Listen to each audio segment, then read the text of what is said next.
जोहार, नमस्कार। मैं प्रफुल्ल कीड़ो। आज मैं एक निर्दलीय प्रत्याशी के साथ में उनका एक मंतव्य लेने के लिए हूं और हमारे बीच में है कोलेबिरा विधानसभा से फ्रैंक नलोनी समद और ये निर्दलीय प्रत्याशी हैं, कोलेबिरा विधानसभा से चुनाव लड़ना चाहते हैं। तो मैडम, हम आपको हमारे चैनल में स्वागत करते हैं।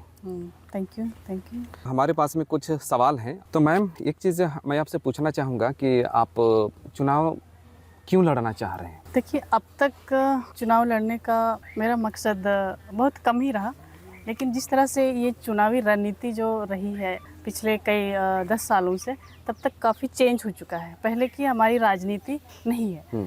तो जिस तरह से चुनाव को देखते हुए या तो फिर हमारे देश की स्थिति को देखते हुए उस तरह से देखा जाए तो हर एक जवान को राजनीतिक में हिस्सा लेना चाहिए। तो हम जैसे कुछ विगत वर्षों में देखा कि हाँ, हमारे देश की स्थिति जो काफ़ी दयनीय होती जा रही है, और मेरा उद्देश्य इस बार चुनाव मैदान में आने का यही कारण है कि हम पढ़े लिखे या तो शिक्षित लोग भी राजनीति में इन्वॉल्व कम कर रहे हैं। तो इस वजह से हम लोग को ये जो देश की स्थिति को देखते हुए हर एक नौजवान को राजनीति में आना चाहिए। हर शिक्षित बेरोजगार अभी पड़े हुए हैं, तो उनको अपने तरीके से सोचते हुए राजनीति में भी हिस्सा लेना चाहिए। 2017 में झारखंड में जो भूमि अधिग्रहण बिल लाया गया, तो ये बिल को लाने से आदिवासी कितने प्रभावित हैं, और यानी कि इस लैंड बैंक नीति से आदिवासी समुदाय पर क्या प्रभाव पड़ा है और इसे रद्द करने के लिए आपके क्या प्रयास होंगे? चूँकि यह कानून पूरी तरह पेशा कानून का उल्लंघन है। जिस तरह से रघुवर दास सरकार ने झारखंड में जो भूमि अधिग्रहण कानून 2017 में जो लेके आई, वो पूरी तरह पेशा कानून को मतलब एक उल्लंघन ही कहा जाए। तो जिस तरह पूंजीपतियों को उन्होंने हमारे झारखंड में शह दिया, जगह दिया, तो उस तरह उस नीति का जो लाने का उनका क्या मकसद रहा है, ये हम झारखंड के लोग अभी भी अनभिज्ञ हैं। जिस तरह से उन्होंने रघुवर दास सरकार ने झारखंड के 22 लाख एकड़ सामुदायिक ज़मीन को जो लैंड बैंक में डाल दिया, वो पूरी तरह से ये पेशा कानून का उल्लंघन ही कहा जाएगा। अगर सोल्यूशन देखा जाएगा तो हम लोग, जिस तरह से मैंने सुना पब्लिक में, हम जहाँ भी गए तो उन्होंने कहा, जैसे बताया, पब्लिक ने बताया कि हमारा कास्ट सर्टिफिकेट किसी का अभी काफ़ी लेट हो रहा है, रेसिडेंशियल सर्टिफिकेट भी काफ़ी किसी का नहीं बन रहा, अभी तक ब्लॉक में अटका हुआ है। तो ये सब रीज़न दर्शाता है कि हमारे ये भूमि अधिग्रहण कानून में कितना इसमें सत्य है, असत्य है, वो दर्शाया जा रहा है। तो हम लोग इस चीज़ को समझ नहीं पा रहे हैं। तो मुझे लगता है कि ये भूमि अधिग्रहण कानून मूलतः बिल्कुल पूरी तरह से पेशा कानून का उल्लंघन ही कहा जाएगा। मैं जो राजनीतिक तौर से देखा जाए तो हमारे आदिवासी झारखंड के लोग विशेषकर अनभिज्ञ हैं, या फिर उनको समझ नहीं है कि संविधान में क्या है और पेशा कानून क्या है। राष्ट्रीय पार्टियां कहती हैं कि हम संविधान हमें बचाना है, तो संविधान के अंदर में क्या है हम झारखंड के लोग तो नहीं जान रहे हैं। तो हमें उनको जाके बताना पड़ेगा, या तो फिर पेशा कानून के बारे में उनको बताना पड़ेगा। एक ग्राम सभा के थ्रू हम लोग को ये सब पूरी तरह से एक मीटिंग अरेंज करके लोगों को ये बताना पड़ेगा कि किस तरह से भूमि अधिग्रहण और पेशा कानून में और संविधान में क्या अंतर है। तो ये सब मायने रखता है हमारे झारखंड वासियों के लिए। नेक्स्ट जो मेरा सवाल है, आदिवासी उपयोजना TSP यानी कि ट्राइबल सब प्लान में जो भी फंड रिलीज होते हैं, उसका एक तो डाइवर्सन यहाँ से वहाँ हो रहा है, और एक सही तरीके से उसका उपयोग नहीं हो रहा है। तो इसको कानूनी तौर पर रोकने के लिए आप प्रशासनिक के क्षेत्र में क्या क्या कदम उठा सकते हैं या उठाएंगे आप? ये आदिवासी उपयोजना जो TSP से ट्राइबल सब प्लान जो है, इसका उद्देश्य सबसे पहले तो यही है कि उसमें प्रशिक्षण प्रदर्शन, उसके बाद शिक्षा और संसाधन उपलब्ध कराकर आदिवासी किसानों के सशक्तिकरण पर ध्यान केंद्रित करना है ना। तो हमारे किसान भाई TSP क्या है, या तो हम झारखंड के लोग भी हम लोग नहीं जानते हैं, या तो आदिवासी उपयोजना क्या है ये भी हम नहीं जानते हैं। जिस तरह से जैसे कि ब्लॉक से हमें मछली पालन या तो फिर मुर्गी पालन, बकरी पालन ऐसा योजनाएं तो लाती है। वो दे तो रही है कि हाँ चलिए मुर्गी पालन करना है, लेकिन मुर्गी पालन करना है या तो बकरी पालन करना है तो वो तो दे रही है, लेकिन ये गलत है क्योंकि सबसे पहले शेड देना चाहिए। अब मुर्गी दे देगा, रखेंगे कहाँ? वो तो 2 दिन में मर जाएगा। तो सबसे पहले ये सोचना है कि हाँ मुर्गी दे रहे हैं तो भाई सबसे पहले शेड भी देना चाहिए।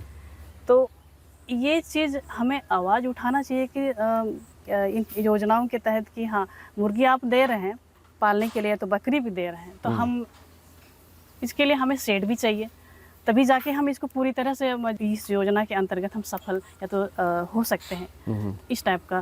तो हम उसको पूछते नहीं हैं कि इस योजना में क्या है क्या नहीं है। तो हमें इस योजना के बारे में लोगों को बताना पड़ेगा कि हाँ ये टीएसपी क्या है और मतलब ये आदिवासी उप योजना क्या है।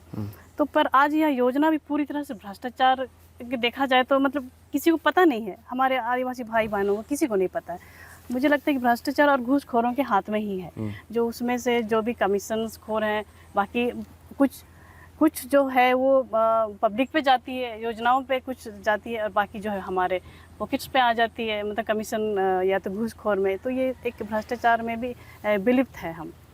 तो इसको जैसे अगर हम सॉल्यूशन ढूंढते हैं तो सबसे पहले हमको इस योजनाओं के तहत उनको पूरी सुविधाओं के बारे में बताना पड़ेगा। इस क्षेत्र में जैसे मेडिकल कॉलेज नहीं है, बीएड कॉलेज नहीं है एजुकेशन के क्षेत्र में, और यहाँ के छात्रों को यहाँ से दूर जाना पड़ता है। अगर मेडिकल की बात करें तो बड़े बड़े उपचार के लिए यहाँ किसी तरह की सुविधा नहीं है। आप इस ओर कैसे कदम उठाएंगे? हाँ, ये भी बहुत बड़ी मुद्दा है क्योंकि देखा जाए तो कई एक दशक से हमारे डिस्ट्रिक्ट में सिमडेगा एक हॉस्पिटल रहना ज़रूरी है, बहुत ज़रूरी है, क्योंकि यहाँ के लोग जब भी कोई बड़ी बीमारियों में आ जाते हैं तो हम या तो राउरकेला चले जाते हैं या तो रांची चले जाते हैं। अगर गंभीर स्थिति रहती है हमारे पेशेंट की तो उनकी मृत्यु भी हो जाती है। तो ये एक बहुत बड़ा मुद्दा है। तो हम प्रयास करेंगे कि ये जो हॉस्पिटल और कॉलेजेस, बीएड कॉलेजेस और जितने भी हमारे शिक्षण संस्थान, उसको हम यहाँ पे पूरी तरह से व्यवस्था मतलब उसको सुविधाएं देने के लिए काफ़ी प्रयासरत इसमें रहेंगे हम।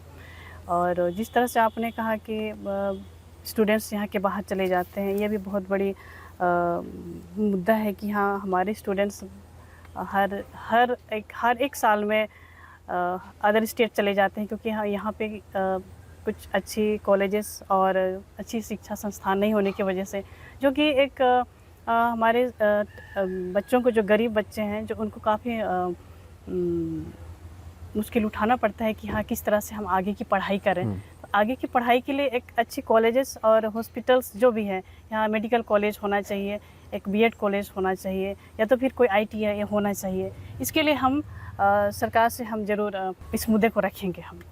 हाँ, अभी जो वर्तमान में कांग्रेस और जेएमएम गठबंधन की सरकार है और इससे पूर्व भाजपा की सरकार थी, आप इनको और इनके लीडर को किस रूप में देखते हैं? देखा जाए हमारे गठबंधन की सरकार है, अभी हम चांद पे तो पहुंच गए हैं, लेकिन आज भी हम एजुकेशन में काफ़ी पीछे हैं। ये एक बहुत बड़ी हमें सोचने पे मजबूर करती है कि हम चांद पे तो पहुंच गए हैं, लेकिन आज भी हम मतलब ज़मीनी स्तर पे देखा जाए तो हम पीछे ही हैं, क्योंकि ये जो सरकार है शिक्षा के नाम पे काम तो करती है, लेकिन ज़मीन स्तर पे कुछ दिखता नहीं है। जिस तरह से बीजेपी की सरकार भी थी पहले, मुझे लगता है कि इनके पास कोई विजन, मुझे लगता है कि इतना, यानी विजन और मिशन नहीं है। झारखंड में एक तो हमारा ट्राइबल एरिया है, उनका जो मोनोपोलो है, जो कि काफ़ी ट्राइबल एरिया को हमेशा पीछे ही रखने का होता है। हम चाहेंगे कि यहाँ की झारखंड के जितने भी शिक्षण संस्थान और एजुकेशन को डेवलप करने के लिए हर एक, जैसे मुंडा है, उरांव है, खड़िया है, संथाल, हाँ संथाल है, हो है, तो इस तरह के मतलब कि हमारी जनजातियाँ हैं, उन पर विशेष ध्यान नहीं दिया जाता है। जैसे उर्दू को यहाँ पे बिना सर्वे का लागू कर दिया गया, बंगाली भी यहाँ पर लागू है। तो हमारे भाषाओं को भी एक एक जगह होनी चाहिए, एक सुविधा देना चाहिए। एजुकेशन में ये पूरी तरह से मतलब लागू करना चाहिए। तो मैं देखती हूँ कि इसका अर्थ है कि ये सरकार तो काम ही नहीं किया है। इसका अर्थ है कि हाँ, पूरी तरह से ये एजुकेशन के नाम पे हम झारखंड वासियों को कुछ बरगला रही है कि हाँ, हम एजुकेशन में हम कुछ काम कर रहे हैं, लेकिन वो ज़मीन स्तर पे तो दिख नहीं रहा है। जैसे टूटा फूटा स्कूल, आप जाइए अभी गांव में जाइए, सारे स्कूल टूटे फूटे पड़े हैं। तो हम भाजपा की सरकार को भी हम यही कहेंगे कि हाँ, झारखंड वासियों को ठगा गया है। अभी की सरकार भी हम यही कहेंगे कि हाँ, इन्होंने एजुकेशन के नाम पे मंच पे तो कहा, लेकिन ज़मीनी स्तर पे कुछ भी नहीं। क्या आपने देखा कि जिन क्षेत्रों में आपने भ्रमण किया, हाँ, उस क्षेत्र में रोड कितनी बनी है, बिजली का कैसा वहाँ पे वितरण है, पानी की क्या समस्या है, क्या आप इन चीज़ों को देख पाए?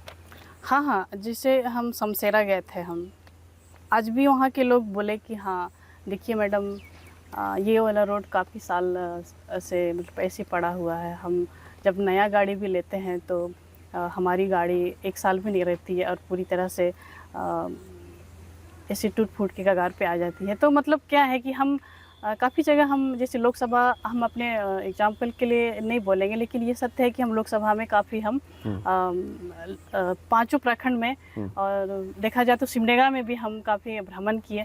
तो रोड का इतना अभी तक कुछ विकास नहीं हुआ है। और बिजली का देखा जाए तो बिजली भी मुझे लगता है 2% ओनली।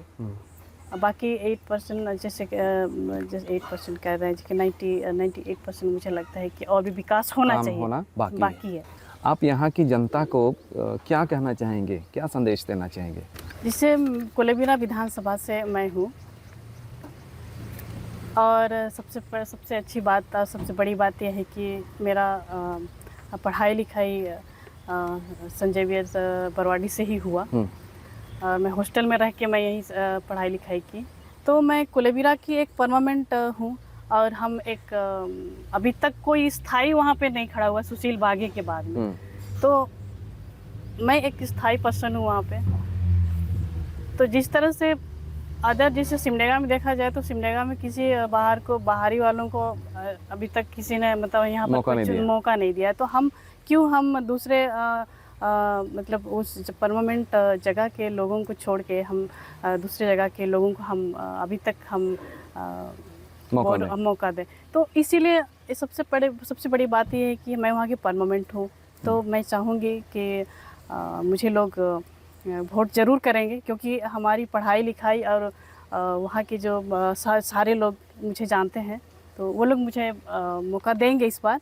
और ये मैं दावे के साथ कह सकती हूँ कि वो लोग ज़रूर इस बात को समझेंगे कि मैंने उनसे क्या कहा और उनके बारे में क्या कहा, यहाँ के लोगों के लिए मैंने क्या कहा। तो ये उन समझेंगे जिस तरह से ये वीडियो जो बनाया गया है।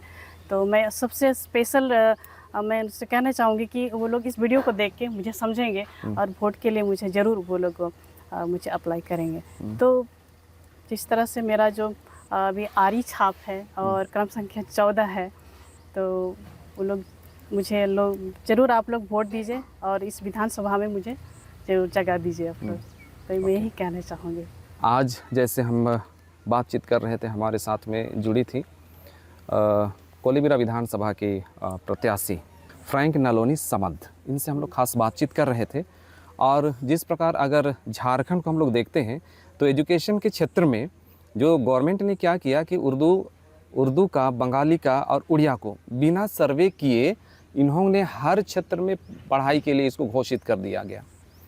लेकिन यहाँ पर मुख्यतः 5 जनजाति के विषय में जैसे हम लोग देखते हैं, जैसे संथाल हो, मुंडा, खड़िया, उरांव और अन्य भी जो भाषा हैं यहाँ बोली जाती हैं, उन भाषाओं को भी विषयवार बिना सर्वे किए उनका पढ़ाई होना ज़रूरी था, ताकि यहाँ के छात्रों को लाभ मिल सके, उनको नौकरी के क्षेत्र में मिल सकता था। लेकिन इन सारी चीज़ों को कार्य नहीं किया गया। फिर भी हम जो बातचीत कर रहे थे मैडम से, हम लोग शुक्रिया कहते हैं। और अब ये देखना है कि इस विधानसभा चुनाव में यहाँ की जनता इनको कितना समर्थन करती है। अब क्योंकि जनता ही सब कुछ तय करती है कि उसे किसके साथ में जाना चाहिए। तो हमारे चैनल में आप बने रहिए, ऐसे ही हम लोग लगातार चुनावी खबरों को हम लोग लेकर के आएंगे हमारे इस चैनल में, हमार न्यूज़ में। और आप सभी हमारे साथ में जुड़े रहिए और जुड़ने के लिए आप सबों को बहुत बहुत धन्यवाद।